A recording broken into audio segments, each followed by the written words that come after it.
I'm Robert Nolan. I'm the editor-in-chief of Worldview Magazine, and just wanted to welcome everybody here this evening for a special webinar that we've partnered with the Middlebury Institute of International Studies to put on. Part of our very, very deep partnership with Middlebury.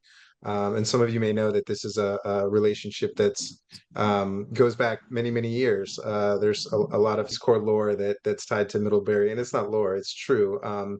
But it's said that the name itself, Peace Corps, was actually authored by one of our professors at Middlebury, and Samantha might know more about this than I do. But and also Beryl Levenger was the one who started the Coverdell program, so she's also associated with Middlebury. So there's a long history between Peace Corps and Middlebury, and so this is just a natural fit.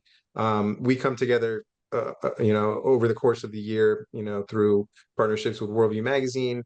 But Middlebury was also a key partner in a big project, our recent publication, the graduate school guide that we just put out about 2 weeks ago. And I will drop the link to that in the chat in case any of you would like to look at that further. Middlebury has a nice splash page where you can learn more about the program, but you're going to get the deep dive here with Samantha. So I'll turn it over to Samantha. She's the Assistant Director of Global Recruiting at the Middlebury Institute, and I will turn it over to you. Thank you so much, Robert. Thank you for that introduction. It's so lovely to be with you all this evening or morning or afternoon, wherever you may be. I would love it. If you feel comfortable, please do feel free to turn your video on. It's always great to see who's in the room with us. I do ask that you leave your microphone muted while I and our panelists are talking, just to make sure everyone can hear everything being said. But I do welcome you to use the chat throughout the presentation. If you have any questions or anything comes up for you, please feel free to enter your questions in there. We will also leave time for you all to ask questions of our panelists as well. To get the chat warmed up, I would love it if you could share where you are currently and where you served in the Peace Corps. So I will also hop in the chat. I am not an RPCV yet, unfortunately. It is still in my plans. But I am currently in Washington, D.C., and it was beautiful and sunny today. So I'd love to hear where you all are and where you served. Oh, great. Belize. I might be going there in February. Lovely. We'll see how many countries we can touch. Within our panelists, we're bi-coastal in the United States, which is great. We got both coasts covered. Guatemala as well.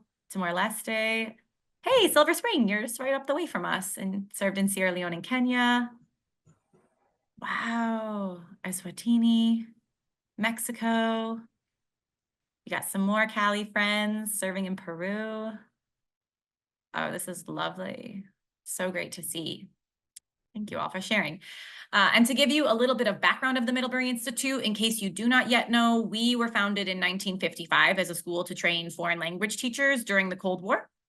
We were founded by 2 Defense Language Institute graduates, and our programs have grown since then. So language and intercultural communication are at the core of all of the programs that we offer and integrated into the curriculum in different ways. We are based in Monterey, California, and we do have online programs as well. So with that, let's get started so we can get to our panelists speaking. I'm going to run you through just a quick agenda for today and what the plan is. We're going to talk through some different career fields, what could be next, and different ways for you to conceptualize how to use your Peace Corps experience and leverage it in different career fields. We'll talk about some of the online master's degrees at MIS, some of the on-site master's degrees at MIS, the fiscal benefits that you get for being a Peace Corps alumni or an alumni group. And then we'll get into our faculty and alumni Q&A questions. So what's next? You've done your Peace Corps service, or maybe you've had some time, maybe you're still in it, and you're kind of thinking through, you want to pivot in your career, or you're looking for what might be next. I think there are many different opportunities to continue on in development work, in education work, teaching in colleges, in high schools, teaching languages. If you've really worked on your language skills, going into translation interpretation is definitely a field. Your study abroad office is a field, encouraging more students to go and engage internationally. And then you have your other main sectors, nonprofit, government, law. I would also encourage you to think about sectors like international education. In international education, yes, you have the study abroad office, and you could work also as international student advisor to students who are coming into the US or US students abroad. You also could be working with experiential education opportunities, whether that be organizations like CIEE or VIA. We have students working internationally all over the globe with international ed, developing intercultural competency programming, developing assessment tools for that programming, supporting students to be able to access opportunities and diversify study abroad opportunities as well, and participants. You have your careers in policy and non-government organizations, everything from more of the science side with marine protection specialists, titles like International Development Program Implementer, Immigration Policy Analyst as well, when you're thinking about that sector. There's also a security sector that your experience can be really relevant in. And looking at nuclear security analyst, terrorist financing investigator. In your Peace Corps experience, I think what is such a huge benefit is the opportunity to be engaging in communities and really understanding and conceptualizing different points of view. And that skill set, when you hone it, can be so useful in so many different areas. It's going to depend on which one you're most passionate about and how, in this presentation, Miss can best prepare you to put your best foot forward and impact positive change in that field. And last but not least, let me not forget the private sector as well. Website localizer, if you are interested in translating how users are interfacing with technology, in centering different cultures and different ethnicities and how they interact with Google, Spotify, Netflix, you would be more managing a team of translators. So your work wouldn't really be in translating the written word directly. It would be more in managing ideas and spaces and concepts in the tech world. And then journalism, global sales team lead, all different opportunities, just a few that I've highlighted for you to be specific in how you can think about different branches of your experience and opportunities.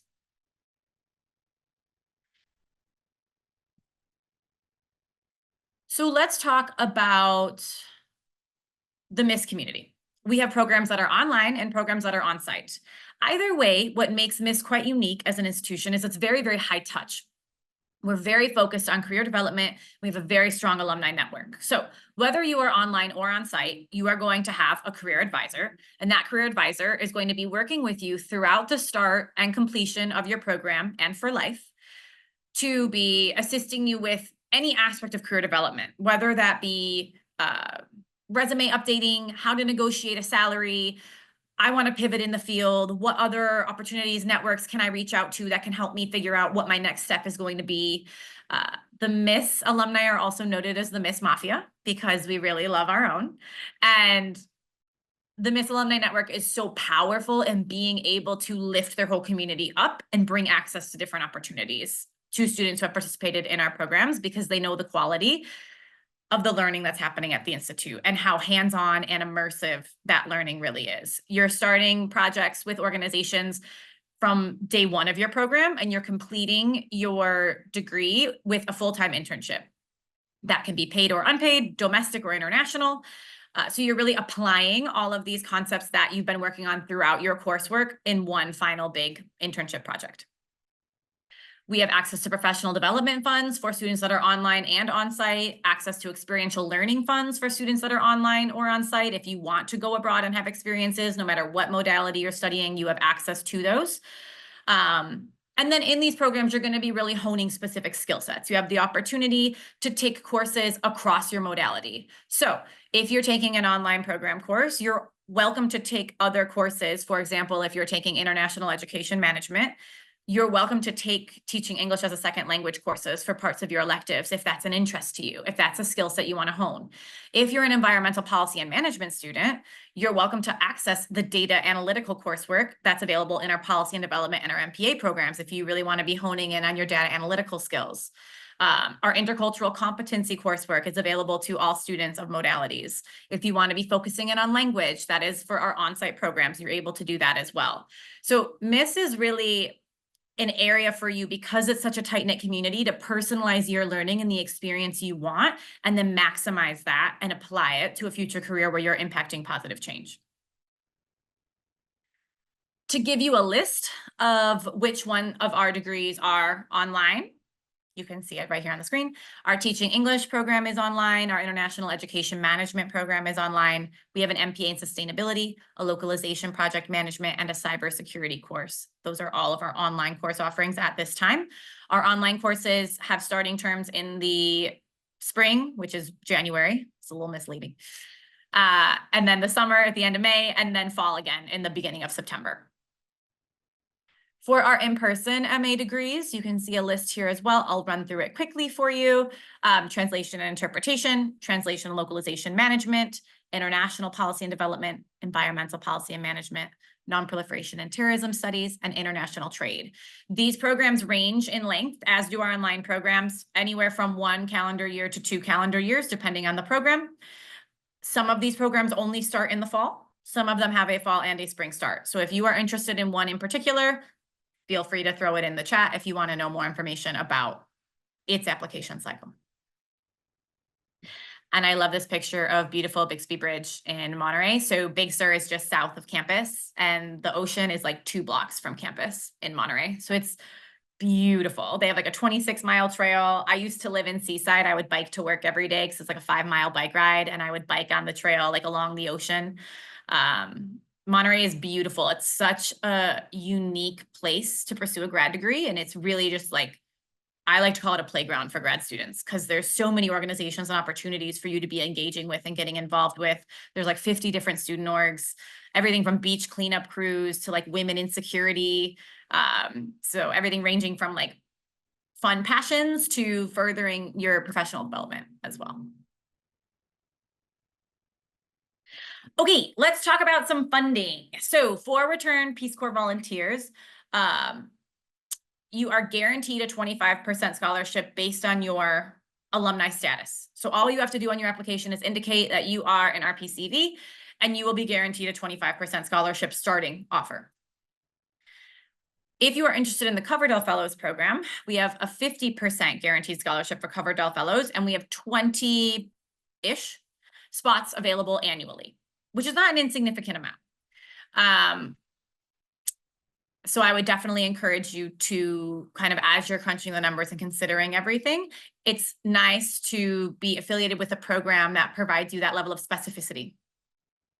And then our online programs are priced differently than our in-person programs. So while we do not offer scholarship funding for our online programs, the pricing ends up coming to right around that 50% scholarship range in total when you look at the total cost of the program. So our online programs are about $850 per credit, whereas our in-person programs are about $2,009 per credit.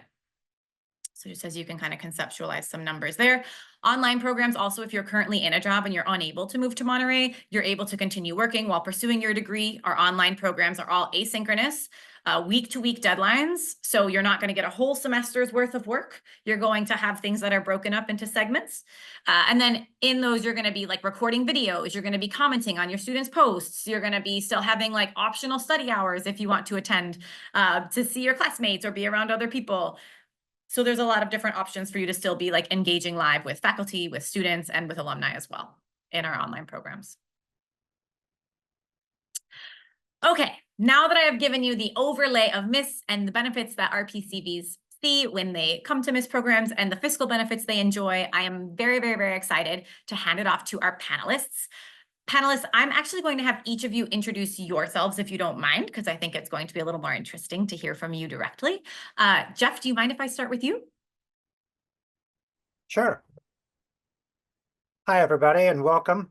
And I hope you're doing well wherever you are, currently serving overseas or back here in the U.S.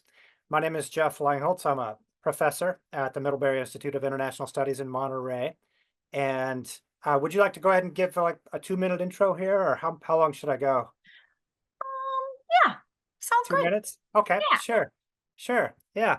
So when I finished my PhD, I was looking for professor gigs. I applied to a bunch of them, and I was a finalist at 2. I had 2 job offers at the University of Florida in Gainesville and Michigan State in East Lansing. I'm a big basketball fan, and they were in the college basketball championship game that year, and I thought, this will great. I'll get season tickets. I'll go to either one. But then I applied for a job in Monterey, and I met the students, and I met the faculty, and I got a sense of the mission, and I accepted the job offer. and decided this is where I want to be for the next 30 years. And here I am in my 26th year as a professor in Monterey. I am going to try it for 30 years as an experiment and see if I like it, see if it's a good fit and everything. Because, it's a big decision. I don't want to rush into it. But so far, so good. When I got here, I described the Monterey as the best kept secret in higher education. And I was coming from an Ivy League PhD program at Cornell. And I thought, wow, why doesn't everybody know about this place? Small thing, big, great things come in small packages. I think the word is out now over the recent years, especially with the merger with Middlebury, which people are very aware of. It's always ranked in the top 5 or 10 for undergraduate schools. I think the word is out. It's no longer quite the best kept secret in higher education, but it is a very special place. And I'd be glad to talk more about, what makes the Middlebury Institute special. Just a quick bit of background. I was a Peace Corps volunteer in Sierra Leone, 2 incredible years there. It's hard to summarize 2 years in Peace Corps, but it was just extreme. It was the happiest I've ever been and the saddest, the sickest I've ever been and the healthiest I've ever been. It was the loneliest I've ever been and the greatest sense of community I've ever experienced as well. You guys know, it's just extreme. The only thing you can say for sure is that you're really living life. You're really out there. It reminds me of that famous saying by Helen Keller, that life is either a daring adventure or nothing at all. And you're on an adventure. And for a lot of you, that adventure will include graduate school at some point in the not so distant future. And for me, I had opportunities at a lot of graduate programs, and I can say that the Middlebury Institute is a pretty good choice. I think I'll stop there. It's risky having a professor go first because professors get paid to talk. We can go on and on and on. So I'll stop there and pass the torch on to the next person. Beth, do you want to jump in? Thanks, Jeff. Absolutely. My name is Beth Magyar, and I am an RPCV from Eswatini. I saw someone in the chat also was in Eswatini. Very fun. I went in as a community health volunteer. My background prior to Peace Corps was in exercise science, and I thought I wanted to take a public health route. The community that I was placed in ended up not having any clinics, and I ended up leaving more as like a youth development education volunteer, which led me to Middlebury because there's a really beautiful connection between like education and health. And I felt like Middlebury like met the language that they were using on their website and the interest that a lot of the faculty were expressing met what I was interested in. So I ended up coming to Middlebury. The pandemic cut my in-person experience short, but did a great job transitioning online. And then I did my internship out here on the West Coast, and then haven't left. I am currently working at UC Santa Cruz as the Health Sciences Internship Coordinator. And I think that's everything you need to know about me. Thanks, Beth. Sarah, you want to go next? Sure. Hi, everyone. Sarah Khan. This threw a wrench in how I thought my flow was going to go, but I'll just start from the beginning. I am from Delaware. I went to University of Delaware and studied international business and French. And the main reason why I saw Peace Corps was because I talked to a good friend that I was working with at a restaurant who had done Peace Corps in Senegal, and he just really made me hone in on it. And after my second to last semester in college, I did not know what to do, and I did not want to go into the corporate world immediately. So I applied to Peace Corps, and I specifically applied to Guinea because I knew I could speak French.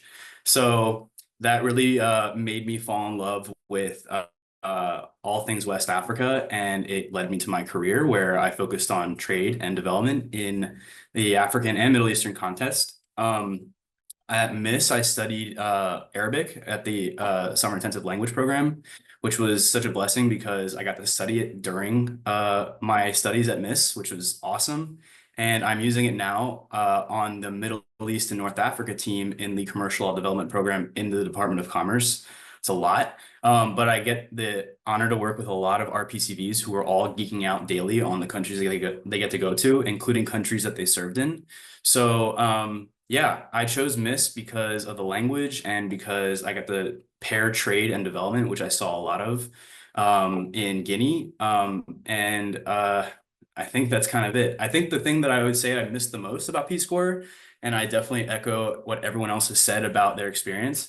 I just missed the stars. It was so dark at night in the village, and it was just an absolutely incredible experience to be so far away from uh, light pollution. And I think about it all the time. But I'm now based in Washington, D.C. I get the great opportunity to travel to all the places I work in. I'm happy to talk more about that. But I've had quite an interesting career so far already in government, and I definitely still vouch for the opportunities there. And Miss was definitely a big help in getting me there. So yeah, thanks for having me. Thank you. Yes, quick reminder, if you have questions for our panelists, please go ahead and start entering them into the chat. And then last but certainly not least, Janine, I would love to hear your intro. Janine Willig. I am currently with the Department of Energy in Human Resources space, which is not what I thought I was originally going to do. My undergrad degree was basically pre-med. I was cellular molecular biology and minored in chemistry. Then I worked in a crime lab for 3 years doing DNA profiling and really wanted to go outside. So I was in a room within a room. So I joined Peace Corps, and then I was outside for like 2 years, and that was too much outside. So I wanted to go back inside. So I served in Burkina Faso from 2012 to 2014, and I came back to the US and I started my grad program at Miss within like a month, which was like very little transition from, you know, being in the Sahel to having to choose chairs for my house. And that was like a really intense transition. And I studied international development programming, which I think is now under the MPA program, Masters of Public Administration. And I was really interested in continuing like my French language. And so I did a lot of French language work with Miss, and doing a lot of program evaluation. That was working directly with Beryl a lot. We did a trip to Rwanda to work with Partners in Health to do an evaluation of a Partners in Health program proposal. It was a really cool, like intensive 1.5 years, because my last semester I finished up with an internship. Oh my God, I'm gonna get this acronym totally wrong. The DPM. Do you know what it's called? Was it the DPMI one? But I don't know what it stands for. Yeah, DPP that one. involves the impact.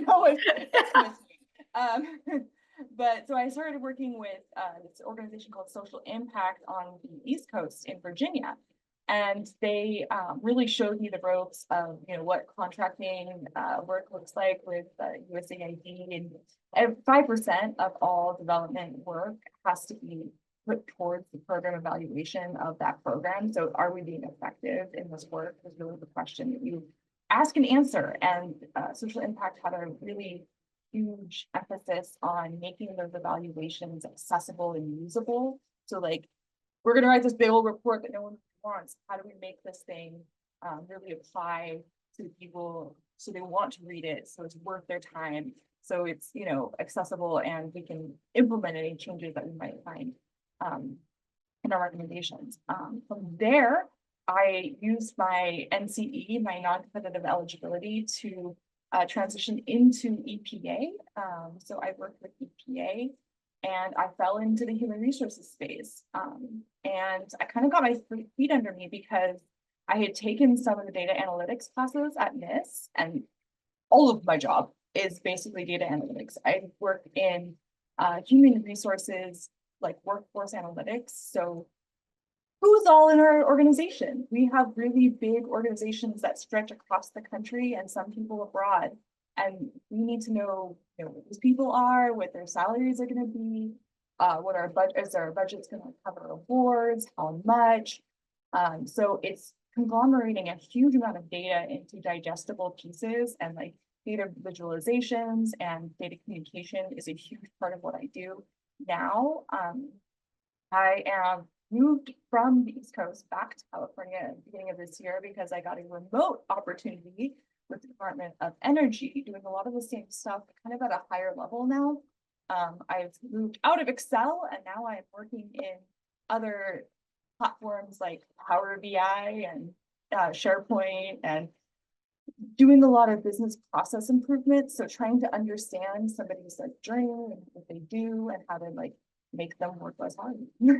So sorry that was so long. No, thank you, panelists, for sharing. And I definitely have some questions for our panelists, but I do want to open it up to see if anyone wants to ask any questions of our panelists before I jump in. Please feel free to unmute if so. You've got one in the chat, Samantha. Great, thank you. How do graduate students find their concentration-specific internships while at MIS? And then Brittany, I see you. You will be next. I'll take this one. Many times, and then Jeff, please also jump in if I am missing something. But many times, students will work with faculty and with their career advisors to help suss out what it is that they want to focus on. Our our student to faculty ratio is about a 9-to-1. And all of our faculty are practitioners in the field. So they all have their own professional networks and their own experiences and projects that they're working on while also teaching. So in the classroom environment, it's very collaborative, it's very communicative. And many times it's through all of your class experiences, through speaking with your faculty members, your classmates, your career advisors as well, that's going to help you figure out where you want to hone in on. Jeff, is there anything you'd want to add to that answer? Sure. Yeah, thanks for the question. And as Samantha mentioned, MIS is a professional graduate school where the faculty are all, practitioners at heart. And from the time you arrive on campus, you're going to notice that it's all about you and your career. You'll sit down with me and others, and we'll basically say, where do you want to go with your life and how can I help you get there? And for the first semester or two, you might be exploring different options, different topics. But by the time it comes to get an internship and other professional development opportunities, you'll be working with your faculty members and career advisors to hone in on the right choices for you. And one thing that differentiates the Middlebury Institute from other schools is probably this strong emphasis on careers. This is a different species of higher education. It's not a research university. It's a professional graduate school. It's like medical school or law school or dental school. It's about skills and knowledge, news you can use. There's not so much theoretical stuff. And the other thing is, because it's a professional graduate school, we like to joke that our favorite students are the master's degree students on campus. You know why? Because it's the only ones we have. At the research universities, the professors are focused on the doctoral students because they're getting the publications, and those professors are on the publish or perish treadmill. And then they walk into a big auditorium with 300 undergrads and teach courses there. And the master's students are kind of an assembly line treadmill that pay the bills. But at Monterey, you're our favorites. You're the only ones we have. And the focus is on you. You're like the center of a solar system. You're the sun in the middle, and during your time, you're going to gather into your gravitational pull certain professors, students, alumni, advisors, and others. You create this solar system around you whose boundaries and composition you define. Thank you. That was great. Brittany, do you just want to unmute? Yes. So definitely feeling like I chose the wrong graduate program right now, after hearing about your guys' professional track. My question is for anybody on the panelist who wants to answer. It's kind of like two parts. I know you guys are going to always say a lot of positive, wonderful things about, your career track and essentially choosing this graduate school as an option. I'd like to hear the kind of the opposite about the challenges and more unpleasant things you experience in your profession. But of course, you're still there for a reason. I don't want to hear that. I want to hear about the challenges and the most frustrating parts, both about the graduate school program and the career tracks you have chosen. Is that okay? Yeah, of course. Does any panelist want to start? I don't want to put anyone on the spot. How much time have you got, Brittany? That's great. No, what a great question. What a great question, because no place is perfect. Everything has its ups and downs, just like Peace Corps. And and a graduate program is certainly the same thing. I can tell you what our students say they don't like about Monterey. And it's important for you to talk to the students wherever you're applying or thinking about grad school. Get past the glossy brochures and the admissions counselors and the professors and talk to the students, visit campus and talk to them and get the real sense of what's going on. You're welcome to come to Monterey anytime. But one of the things our students complain about a lot is Monterey can be kind of a sleepy town. Things shut down after 10 o'clock, and they kind of miss in Washington, D.C., things are just getting revved up at 10 o'clock. And so it's kind of a quiet place in that regard. The social life isn't as huge. We're within striking distance of the Bay Area, which they like, and you can spend time there. But it's kind of a sleepy, quiet town, which has it kind of rubs both ways. There's no crime, no traffic, no air pollution, but it's pretty quiet. That's my one that comes to mind. I'll pass it on to anybody else who wants to chime in. I'll just chime in real quick. One of the challenging things that I experienced at Miss was in the beginning, everything was remote, and that was just tough in general. It was COVID. I had just gotten out of evac from Peace Corps, was almost done my service, and then that was COVID threw a wrench in all that. But it forced me to go, look for what the next step was, and I realized that I definitely needed a graduate degree to be competitive in the international development field. And I thought that Miss was the best way to go just because of the pairing that I got from the two MAs. Negatively, it was hard being in a remote environment when you're focusing on policy and development, which is a very much in-person, connections-based, and interactive field. I got very lucky though, because the second year for me was in person, and that was absolutely fantastic. So to twist that into a positive, that was it. It was still hard though, because coming out, 2 years after COVID, still things were competitive. And you had we were going through a lot of trying to apply from a distance, but I will say that being in Monterey was great. And being in person is really key. So that was great. I made a lot of connections with people, and definitely you just get all the extra bits that you don't have on a Zoom call, which included my internship experience, which was completely remote. I didn't have the opportunity to interact in person with people that I work with, but I will say that that challenge was worth it, and it paid off. But that was sort of my frustration in the beginning, but I got lucky to end it on a high note. Thank you. If anybody could chime in on their choice in career, that would really be great for the other half of the question.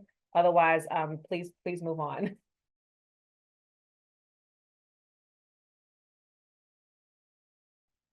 I can keep on going. I would assume, with nobody saying answering the second piece of my question, I'm just going to assume that you all love everything about your job. And I'll jump in there as well. Like I said, I'm only 26 years into my 30-year experiment here, so it's too early to say if it's a good fit or not. But 26 years in, so far, so good. But yeah, again, no place is perfect. And there are, just like your Peace Corps gig, there are days when you're like, I have made a serious mistake. What am I doing? And then there are great days as well. And yeah, anybody else? Otherwise, I see we have more questions. If we could talk about those too. I can be pretty short and sweet. Yeah, go for it. I graduated I did the International Education Management program, and when you crunch the numbers, my degree definitely helped me get where I am, but I will be paying, the education field isn't known for making a lot of money, so to be paying off this hefty bill for school for the next 20 years of my life, that's my negative. But I do love my job, most of it. Are you eligible for the public service loan forgiveness program? That takes 10 years to get through, I think. Yeah, and I've heard things about some people get to the end and then still get, but that's a separate negative. Yeah. The public service, if I can just put a plug in for how you're gonna pay for this, is you're gonna get a job in a field, in a domain that gets you eligible for that public service loan forgiveness program, which is difficult to navigate, but has gotten much easier. Such as they're no longer requiring wet signatures on forms, and now you can do things remotely. And the the federal student aid program is run through the Department of Education, which is now tracking forgiveness. It's no longer up to the private loan servicers to track the forgiveness. So they have sort of like a competing motivation to like help you get those forgiveness numbers in. So now it's Department of Ed who's taking care of that. So they're getting those forgiveness numbers processed now. And, you know, fingers crossed during the next election that isn't all taken away and torn down into little tiny bits.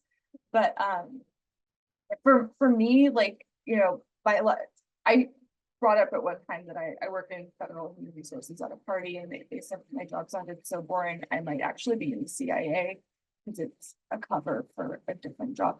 But that's not the case. It's boring. My life is really boring sometimes, but it's also like really interesting to see the agencies that I work for from the 10,000-foot view. You know, like I get to see all the cool things that my agency or my department is working on, and I get to support people in doing work to get their dumb, boring human resources work out of the way so they can go back to like accomplishing the missions, which I think is really important.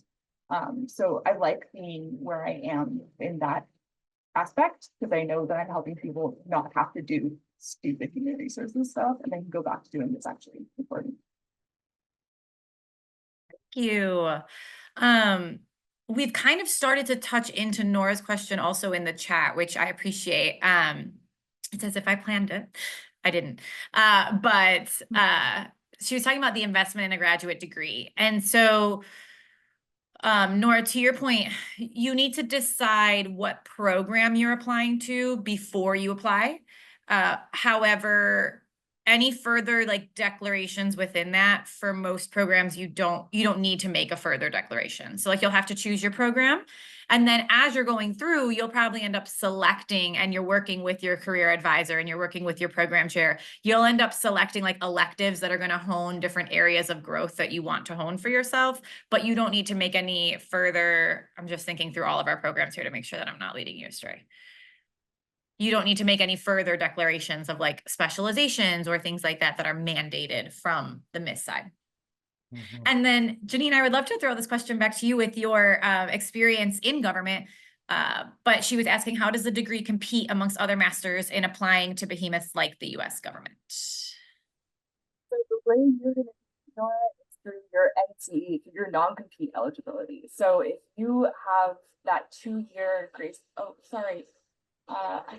Is being closer better without having, I don't know. Can you guys hear me okay? I can now. I can hear you a little clearer now. Okay, yeah, I was got close to my microphone. So that NCE, that non-competitive eligibility, is really going to be your key into getting into government, which is how I think Sarah and I got in. Going to MIS will, if you're engaged in a full-time higher education degree, that NCE gets extended for the duration of your degree. And then you have a year to apply through USA Jobs to the federal government. And if you are found minimally qualified for whatever you apply for, you get pushed to the top of the list. We don't look at your education. I've been in hiring panels. We don't care where you went to school. Do you have the necessary skills and knowledge to do the job is really what we care about. And coming from EPA, we love RPCVs. It's one of the heaviest, most hired group in EPA is the RPCV community, because we know people know how to work with very limited resources. We know people are super motivated for the mission and will like show up and be reliable. And that's really what we're looking for. And then Sarah, do you have anything to add? Yeah, for sure. Especially on the second question, but within that, I think that I work in a space where it's a lot of Georgetown, a lot of Johns Hopkins, a lot of American, a lot of GW, and it's kind of nice to just be one of the rare ones that have the Miss degrees, even though there's a significant Miss Mafia within government. And the thing that stands out for me, on top of being an RPCV, is that I have the language that I got from Miss. The specific focuses are, I mean, for me at least, have really helped me out a lot. And then it's like half people don't even know it, or they think, oh, you went to school in Vermont. But you know, you get to hype that up. And this sort of kind of ties into Brittany, your end, with who you're talking about with the career. The nice thing about going into a career, and one of the challenges is that a lot of people that I work with that are making decisions on policy that affect the countries that we served in haven't really even been there and don't know what it's like to live there. And I think that really gives you an up that you can apply to your graduate degree, and sort of twist it into something that makes you really stand out. Is that you're coming into a space, especially if you want to work in policy, where you have that significant experience living and knowing, where you know more than anyone else really around you, which can in a career sometimes make you somewhat threatening to people who are making those decisions. But you know, it's a great thing to, you know, a great space to be in that way, because you're really competitive. So I think that for like the Miss Masters has really made me stand out among people who are just kind of filtered in from the same thing. So definitely, you know, could weigh that when you're looking at these programs, and they don't have the same kind of focuses that these programs have. I've noticed that a lot, and the Peace Corps aspect really ties that in, because you're competing with people who have done a study abroad for 3 weeks in France, and now they're working on policy for West Africa. So, you know, weigh that. So this is going to be our last question because we are running out of time, but Brittany, please take it away. Oh, you're muted. In terms of some of you guys' experience working in your career fields on policy, I've often wondered, you know, how, because I know when you co-author academic papers, your name is on that paper, or maybe the professor's name is on the paper, but the student did all of the work for the paper, right? And so is that similar to what you guys might find in your career tracks in terms of policy writing? Because essentially, you know, the individuals that work on writing the policy, do the research, put it all together, like you mentioned, sometimes they have more experience in that region, or they traveled, or they speak a language, but the person, you know, the congresswoman or man or whoever's name is at the top of that list, is there ever a feeling or at times where you're not credited for your work? And how is that in the realm of like policy when you actually get into the career field? Is it like similar to like, you know, for academic paper research and publishing as it is the policy, or is this apples to oranges? I'm very territorial about my work and the things that I do. So that's why I mentioned that. Like academically, professionally, I think I might have a problem with that. Yeah, I'd love to chime in on that one. Thanks for the question, Brittany. So at the big research universities where those professors are on a treadmill, a publication treadmill, you've heard publish or perish, immense pressure to publish these journal articles every year.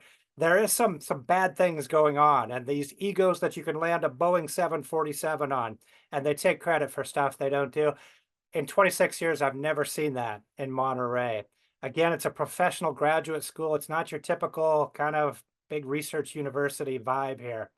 I have seen a lot of our grad students, while they're here and shortly after, publishing research that they've done, not just with their professors, but with collaborators, practitioners in the field where they did their professional practicum or their internship or other things. And getting something published is really, really a great thing for your career. Sounds like you might already have experience with that. It gets you out there, establishes your credibility as an expert on a particular topic. We do have, I've got a set of career tip sheets here, like how to get a Fulbright, how to find your, land your dream job, how to get into a PhD program with all expenses paid. But one of them is a 12-step process for getting your research published in a peer-reviewed journal. And I've got over a 95% success rate for manuscripts that I've submitted for publication. And so I share that with our students, this simple 12-step process to boost your chances of getting a peer-reviewed journal article published, which does transformational things for your career. Sarah, I think you had a comment to add. Yeah, I'll just say real quick. Once you enter into government, no work is your own work. Everyone is just feeding into the same briefing papers that are going to filter up and be points that are going to be written or said in bilaterals. That's where your work gets noted, because those principals, if they read your paper, will come back and ask you questions. And if they're really good about it, they're going to be regurgitating those things in the meeting. And in my case, thankfully, masterfully deliver it. But you put your name on the briefing paper, and there are multiple units and agencies even contributing to it. But it's not yours, it's everyone's. So that's sort of the public service bit of it. I'll just say that for the type of policy, which is mostly commercial policy that I'm in. So we're not really necessarily providing research. Maybe for the economists, they put their name on some things, but that's sort of what it is. And I think that's a big part of the public service bit that government likes from Peace Corps volunteers is, you're going to hammer it through and be dedicated to that type of work. So I don't know, keep that in mind. It depends on where you want to go into, and I'm happy to talk about it more. All right, and with that, I'm just going to go to our final slide, which is in case you do want more information, we do have some upcoming webinars. You can sign up for those on the Middlebury website, which is just middlebury.edu/institute. We have a how to apply 8th year admissions essay and finance your education webinar on October 21st and November 21st. For our in-person programs, we have a priority scholarship deadline of November 1st for fall 2025. And then for all of our programs, we have a final deadline for spring of December 5th, and then December 5th deadline for our fall online programs as well. If you still have questions, there is a nice miss@middlebury.edu email on the slide. We'd be happy to take your questions for you. Panelists, thank you so much for sharing your evenings and your afternoons. Attendees, thank you for joining us as well. And Peace Corps, thank you so much for hosting us. Thanks, Samantha. Thanks to all our panelists. This was a really good conversation. And honestly, if I was going back to graduate school, Monterey sounds pretty great. So thanks for sharing your experiences. Yeah, grateful to everyone. Thank you guys for the call. Okay, take care.